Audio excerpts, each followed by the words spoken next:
Le prélèvement à la source, c'est quand le recouvrement de l'impôt, son paiement, se fait directement par prélèvement sur les revenus sur lesquels porte l'impôt. Exemple le plus évident, l'impôt sur le revenu, prélevé directement sur la fiche de salaire tous les mois, comme les cotisations sociales d'ailleurs. Et oui, parce que le prélèvement à la source, en fait, il existe déjà en France, sur près de la moitié des prélèvements obligatoires, les cotisations sociales et la CSG. Prélèvement direct sur le brut du salarié, il lui reste le net. L'étape suivante, c'est donc le prélèvement direct de l'impôt sur le revenu. Ça va diminuer le montant du net perçu, mais les personnes imposées n'auront plus à se soucier de payer l'impôt par tiers ou fractionné sur 10 mois.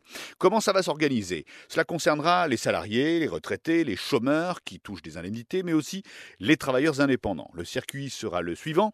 Les contribuables feront toujours une déclaration de revenus à l'administration fiscale qui va calculer le taux d'imposition. Les impôts transmettront ensuite le taux aux entreprises, aux caisses de retraite ou à Pôle emploi qui versent les revenus, mais qui retrancheront la part qui sera versée aux impôts. Le gouvernement veut ce système parce que l'impôt sera perçu en temps réel alors qu'actuellement il est prélevé avec un an de décalage. Le système doit théoriquement permettre d'ajuster le montant de l'impôt à l'évolution de la situation du contribuable, plus ou moins de revenus, changement familial, etc., etc.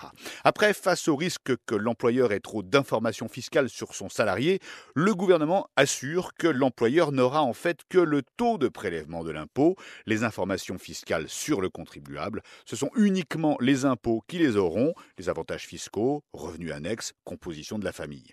Le prélèvement à la source existe dans la grande majorité des pays développés.